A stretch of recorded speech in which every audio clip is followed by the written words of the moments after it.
Allahu Akbar, Allahu Akbar, Allahu Akbar, Allahu Akbar walillahil hamd. Innal hamdalillah nahmaduhu wa nasta'inuhu wa nastaghfiruhu wa na'udzu billahi min shururi anfusina wa min sayyiati a'malina.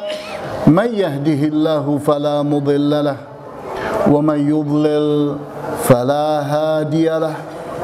Wa ashhadu an la ilaha illallah wahdahu la syarika lahu wa ashhadu anna Muhammadan abduhu wa rasuluhu la nabiyya ba'dah. Nusalli wa nusallim ala rasulina al-amin wa ala alihi wa ashabihi wa man tabi'ahum bi ihsanin ila yaumiddin wa ba'd. Wa laqad qala Allahu 'azza min qa'il ya ayyuhalladzina amanu ittaqullaha haqqa tuqatih wa la tamutunna illa wa antum muslimun. Ya ayyuhan nasu ittaqu rabbakumul ladzi khalaqakum min nafsin wahidah wa khalaqa minha zawjaha wa batha minhuma rijalan katsiran wa nisaa wattaqullaha alladzi tasaaluna bihi wal arham innallaha kana 'alaikum raqiba. Ya ayyuhalladzina amanu ittaqullaha wa qulu qawlan sadida yuslih lakum a'malakum wa yaghfir lakum dhunubakum wa man yuti'illaha wa rasulahu faqad faza fawzan 'azima.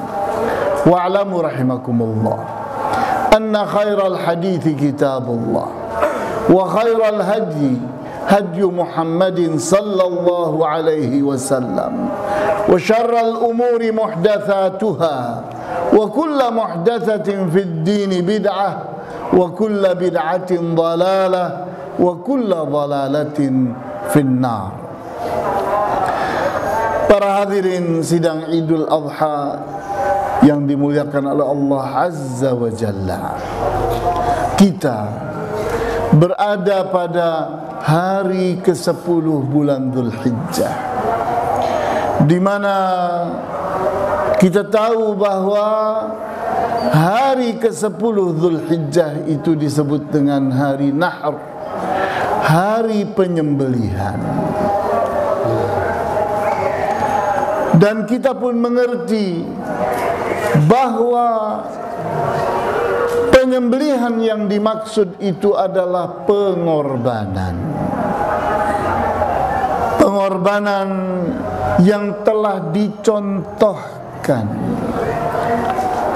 oleh ayahnya para nabi, yaitu Nabi Ibrahim alaihissalam.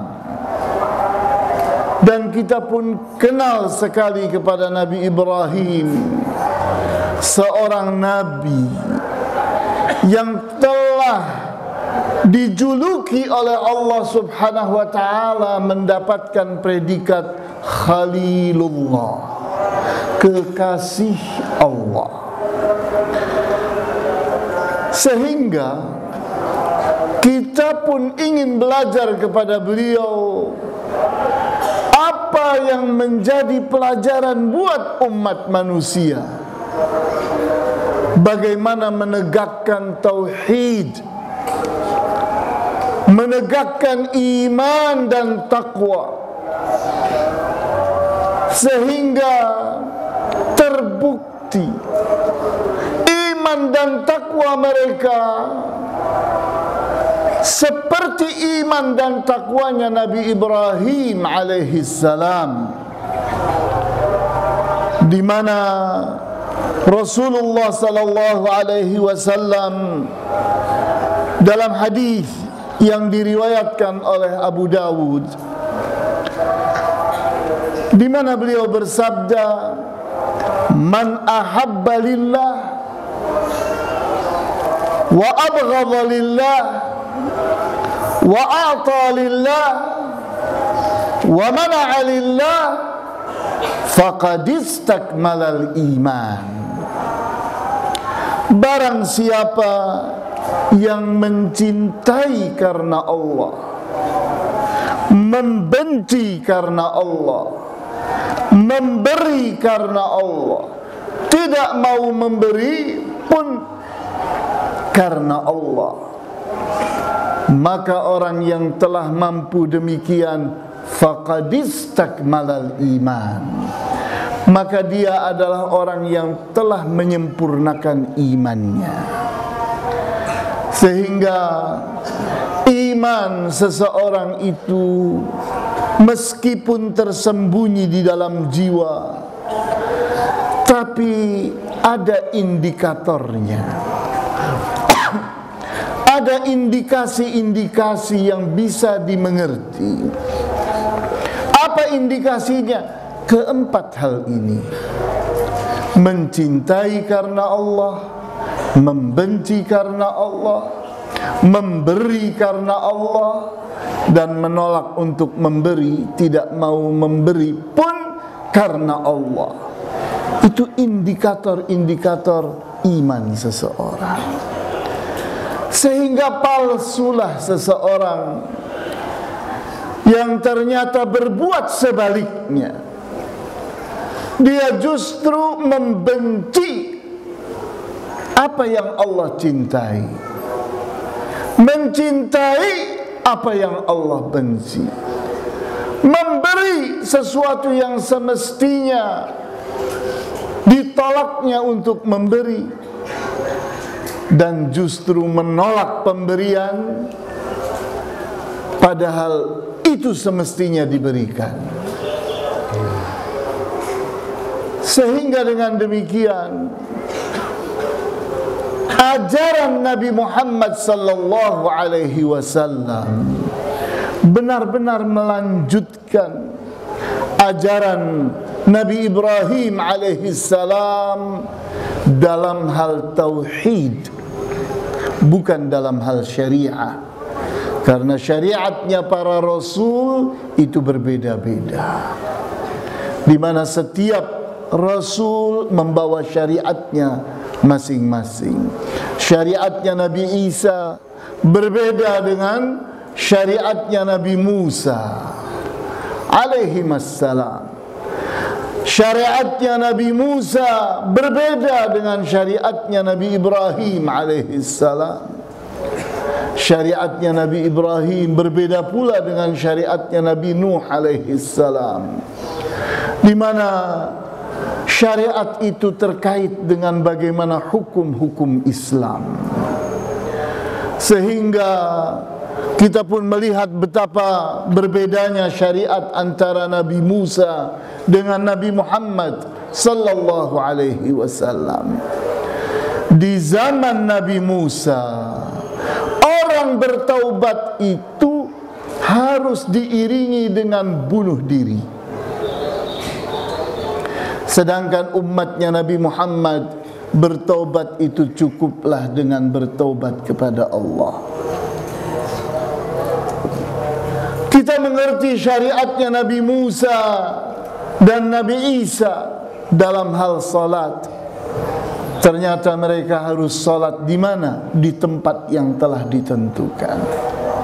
Namun Nabi Muhammad SAW bersama umatnya salat dimanapun. Dan kali ini kita pun salat di lapangan. Sehingga siapapun dan kapanpun mendapati datangnya waktu salat, maka dia salat. Tidak harus salat di masjid. Sehingga dengan demikian jelaslah buat kita adanya perbedaan dalam hal syariat. Sehingga kita pun mendapati Id, hari raya. Setiap pekan umat itu punya satu hari Id. Id pekanannya Nabi Muhammad SAW dan umatnya adalah hari Jumat. Sedangkan Id pekanan buat kaum Yahudi kaumnya Nabi Musa adalah hari Sabat, hari Sabtu. Sedangkan Id pekanannya umatnya Nabi Isa adalah hari Ahad. Sehingga berbeda syariat mereka. Sehingga kita mengerti dari sini bahwa yang kita contoh pada Nabi Ibrahim alaihissalam adalah bagaimana beliau itu bertauhid, menegakkan ibadah hanya kepada Allah, bertawakal hanya kepada Allah, bertakwa hanya kepada Allah, dan tidak mau berbuat syirik. Dan Nabi Ibrahim alaihissalam telah mencapai puncak hanifiyah, puncak dalam hal bertauhid, beribadah, berakidah, beriman, bertawakal dan bertakwa kepada Allah. Sehingga salah satu contoh yang sulit ditiru oleh umat manusia adalah pada saat beliau menyiapkan dirinya menjadi korban. Di saat beliau bertauhid, sedangkan kaumnya pada saat itu berbuat syirik dan menyembah berhala. Kemudian beliau pun mendapatkan hukuman, dibakar oleh mereka. Apa yang terjadi? Nabi Ibrahim pun diletakkan di atas keranjang di ujung, maka dilemparkanlah Nabi Ibrahim kemana? Ke arah bukit api yang telah menyala-nyala. Kayu-kayu bakar yang bertumpuk dan sudah mereka nyalakan itu dilemparkan kepadanya Nabi Ibrahim. Kita lihat bagaimana iman tauhid Nabi Ibrahim alaihissalam. Pada saat beliau berada di puncak angkasa, beliau pun didatangi oleh malaikat Jibril alaihissalam dan meminta kepada beliau, wahai Ibrahim, aku diperintah oleh Allah untuk mentaatimu. Perintahi aku sekarang. Kata Nabi Ibrahim, adapun engkau tidak. Aku hanya bertawakal kepada Allah. Dialah ni'mal wakil, sebaik-baiknya tempat bertawakal. Maka Allah pun segera berfirman kepada api yang menyala-nyala, qulna ya naru, kami katakan wahai api, kuni bardan, jadilah engkau dingin, wassalaman, selamat sejahtera, ala Ibrahim, terhadap Ibrahim. Maka karakter api pun berubah.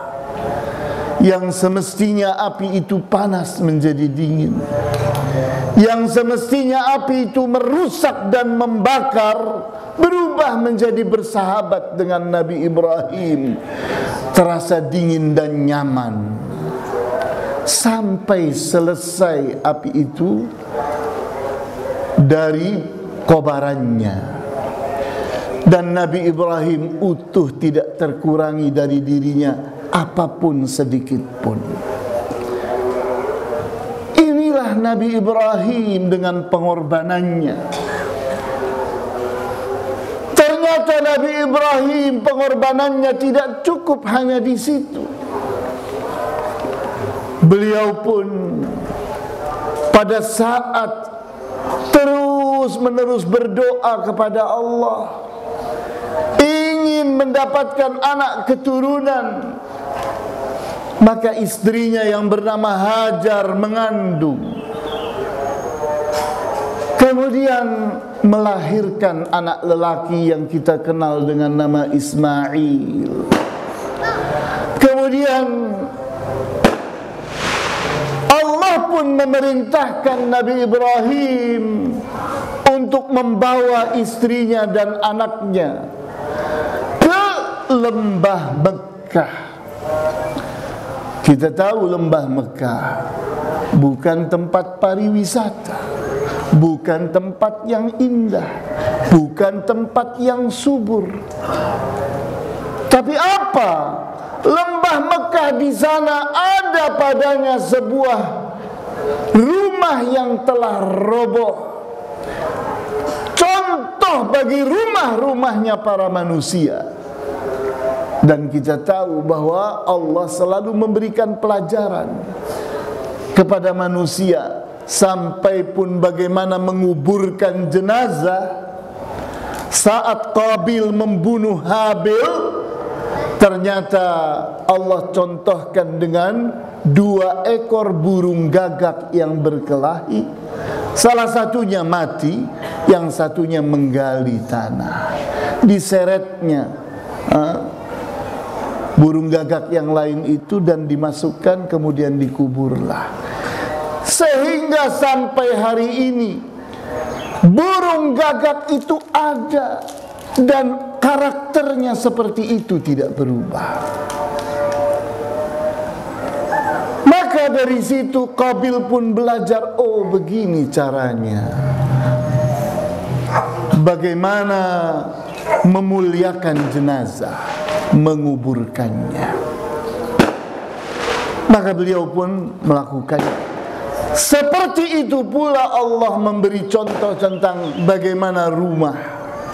Di saat manusia dari zaman Nabi Adam, mereka tinggal dari sungai ke sungai, dari mata air ke mata air, dari pohon ke pohon. Maka berikutnya diberi contoh tentang rumah, sehingga Allah pun mengatakan, inna awwala baiti wudi'a linnas lalladzi bi Bakkah.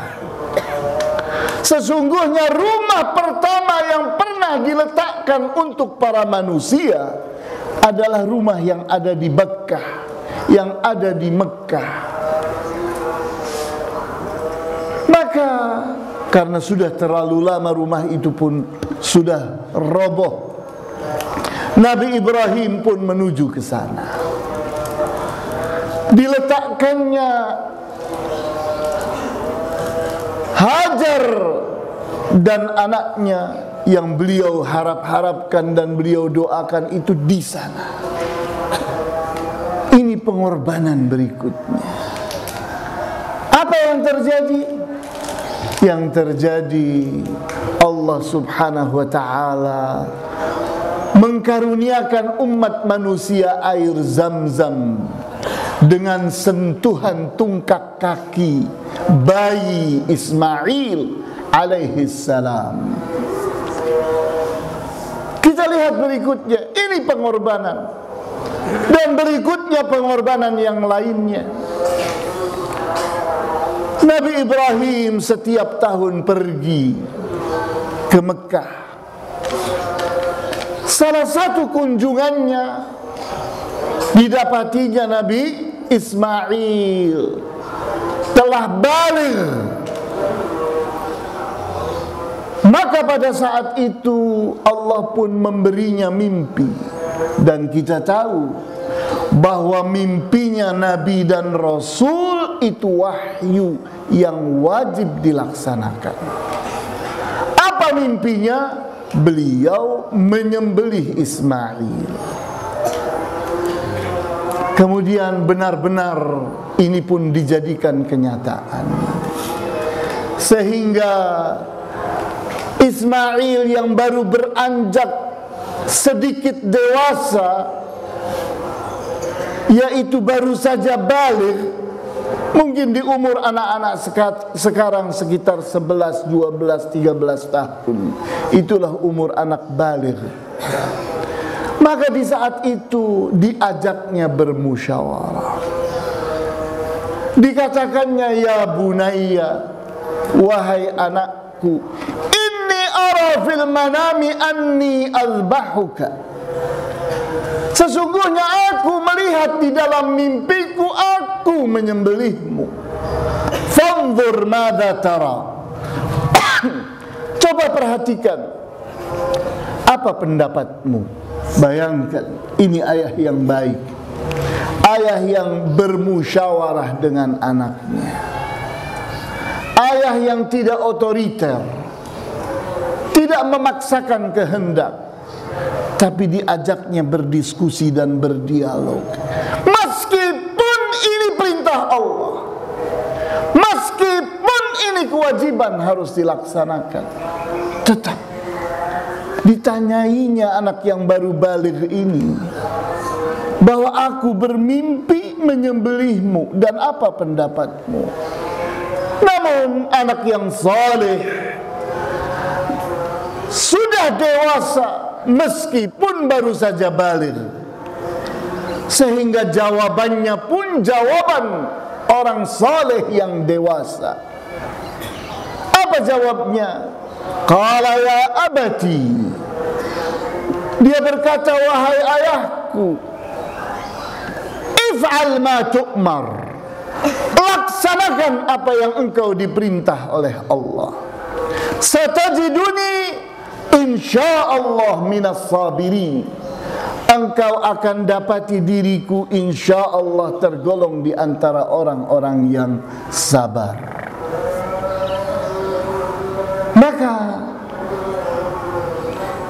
Nabi Ibrahim pun berangkat berdua. Kemana? Ke celah bukit yang ada di Mekah. Ada sebuah gang di sana. Maka Nabi Ibrahim bersama Ismail sudah siap. Nabi Ibrahim tidak sanggup melihat anaknya disembelih, maka disuruhnya tengkurap ke bawah tanah, sehingga muka ada di bawah. Dia tidak ingin melihat muka Ismail saat disembelih. Ini anak yang beliau sangat cintai, sangat beliau harapkan, dan ternyata beliau harus sembelih.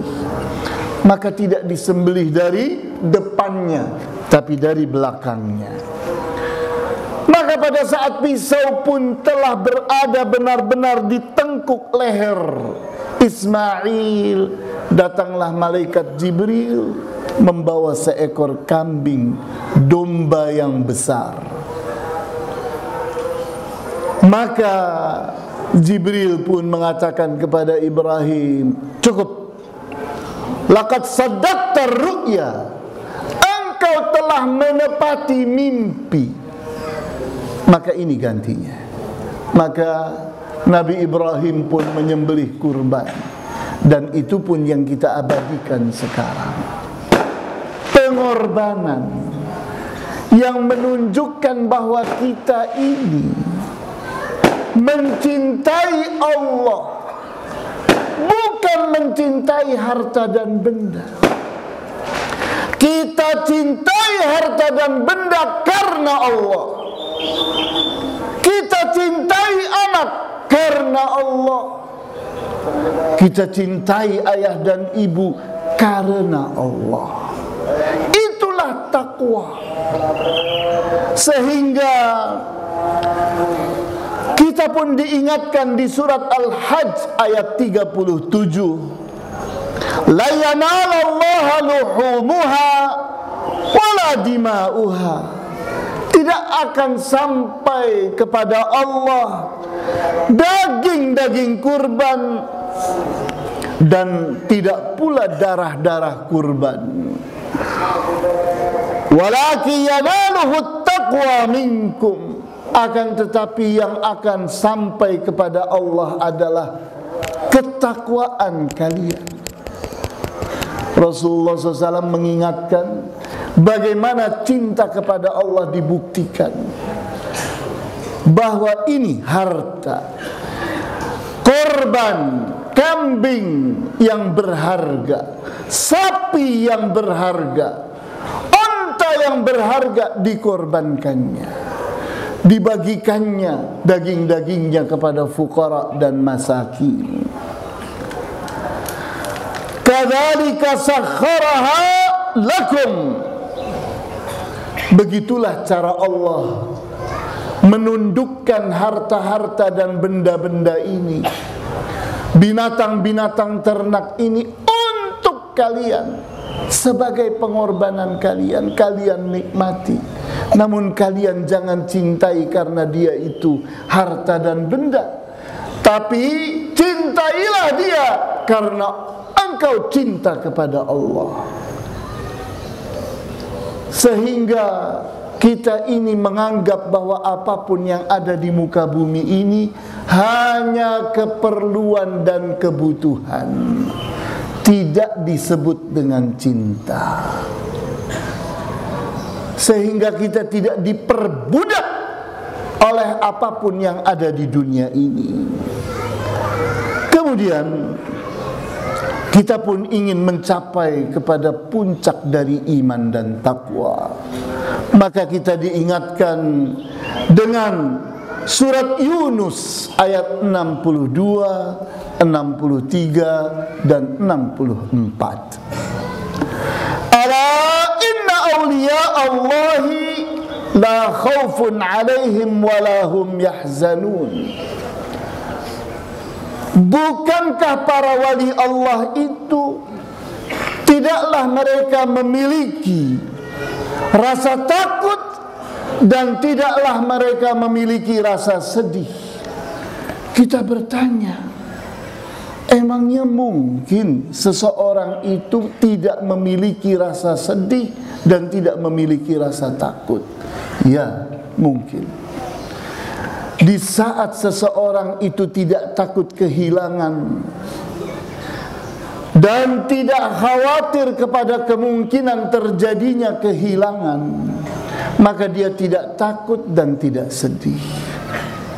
Di saat kita mendapatkan berita ada 5 ekor tikus di rumah kita mati, kita pun tersenyum. Namun di saat kita diberitahu bahwa ibu kita meninggal dunia, maka kita sedih. Kenapa? Karena kita tidak mencintai tikus, maka matinya tikus bukan masalah.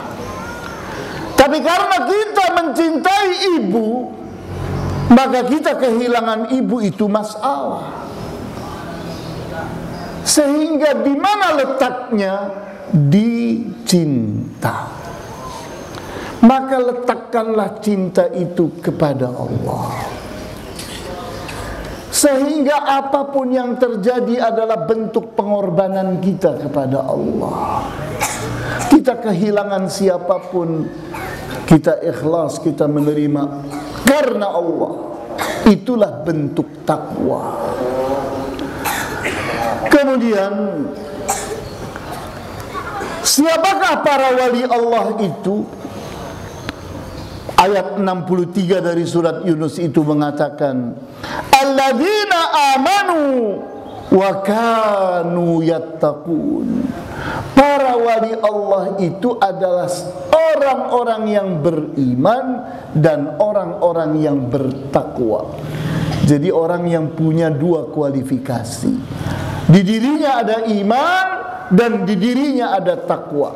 Itulah orang yang disebut wali Allah. Dan kita semua para wali Allah. Hanya saja para wali Allah itu berkelas-kelas. Kalau kelas iman dan takwa kita sekelas Nabi Ibrahim, maka seperti itu Allah muliakan Nabi Ibrahim. Kemudian pada ayat yang ke-64 dikatakan, lahumul busyra fil hayatid dunya wa fil akhirah. Para wali Allah itu mendapatkan berita gembira, perlakuan yang menyenangkan dari Allah fil hayatid dunya, di dalam kehidupan dunia, wa fil akhirah, dan di dalam kehidupan akhirat. Sehingga para wali Allah itu dimuliakan oleh Allah dengan macam-macam khawariqul adat, hal-hal yang luar biasa. Melanggar adat. Melanggar adat artinya melanggar sunnatullah. Yang semestinya api panas menjadi dingin, yang semestinya api menenggelamkan justru bisa dijalani. Tidak perlu keheranan, karena itulah karunia karamah yang Allah berikan kepada orang yang punya dua kualifikasi, beriman dan bertakwa. Sehingga kalau ada orang disebut-sebut wali, ternyata tidak beriman atau tidak bertakwa, kita bilang tidak mungkin. Dia bukan wali Allah. Karena wali Allah itu di surat Yunus ayat 63 jelas, mereka itu beriman dan bertakwa. Sehingga kalau ada orang menyebut dirinya wali Allah atau disebut-sebut wali Allah, tapi pekerjaannya melanggar syariat Allah, tidak bertakwa kepada Allah, maka kita bilang bukan wali Allah, karena dia tidak memenuhi kualifikasinya. La tabdila li kalimatillah, tidak ada perubahan pada putusan Allah ini. Allah akan memuliakan wali-walinya. Sehingga jangan heran kalau selepas dari perang Al-Qadisiyah, Sa'ad ibnu Abi Waqqas, seorang sahabat yang terkenal doanya itu, beliau bersama tentaranya mengejar Raja Kisra yang melarikan diri ke benteng Madain. Namun untuk bisa sampai ke kota Madain harus melewati sungai Efrat. Sungai Efrat itu lebar sekali, dalam sekali, sehingga orang Arab menyebutnya dengan sebutan Bahru Dajlah, Laut Dajlah. Laut Dajlah di mata orang Arab ini sama dengan laut karena besar sekali. Apa yang terjadi? Semua perahu sudah diangkat oleh tentara-tentara Persia. Maka apa yang terjadi pada Sa'ad bin Abi Waqqas? Bagaimana kita harus menyeberangi sungai ini, sedangkan sungai ini dalam dan sangat luas. Maka Sa'ad pun berkata kepada para tentara, aku akan berdoa kepada Allah, kalian mengamini doaku. Maka berdoalah Sa'ad bin Abi Waqqas kepada Allah dan para tentara pun mengamininya. Kemudian Sa'ad bin Abi Waqqas pun menyeberang. Dan cerita ini sahih ada di riwayat Al-Bukhari. Maka menyeberanglah Sa'ad bin Abi Waqqas bersama tentaranya. Tidak satu pun sepatu tentara yang basah. Tidak satu pun kaki kuda yang basah. Semua berjalan di atas air seperti berjalan di atas tanah. Allah rubah karakter air menjadi seperti tanah, seperti Allah merubah karakter api untuk Nabi Ibrahim. Nah, kita lihat di seberang sana tentara-tentara Persia pun menonton dan menjerit-jerit dengan jeritan yang sangat dikenal, yaitu Diwana, Diwana, yang artinya gila, gila. Ada manusia bisa jalan di atas air. Dan ini hadis yang sahih diriwayatkan oleh Al-Bukhari. Sehingga inilah gambaran bagaimana kalau iman dan takwa itu benar-benar telah terwujud di dalam diri kita. Dan itulah yang disukai dan dicintai oleh Allah. Sehingga Allah pun akan memuliakan wali-walinya yang benar-benar beriman dan bertakwa. Tubu ilallahi wastaghfiruhu lidhunubikum yatubullah alaikum wa yaghfir lakum dhunubakum. Allahumma ighfir lana dhunubana ya ghaffar. Allahumma kaffir anna sayyiatina. Allahumma hdina, Allahumma arhamna ya arhamar rahimin. Allahumma hdina, Allahumma ij'alna minal mu'minin as-salihin, as-sabirin asy-syakirin, al-mukhlisin al-muhsinin ya arhamar rahimin. Allahumma arinal haqqa haqqan warzuqna ittiba'ahu, wa arinal batila batila warzuqna warzuqna ijtinabahu. Allahumma arhamna ya arhamar rahimin.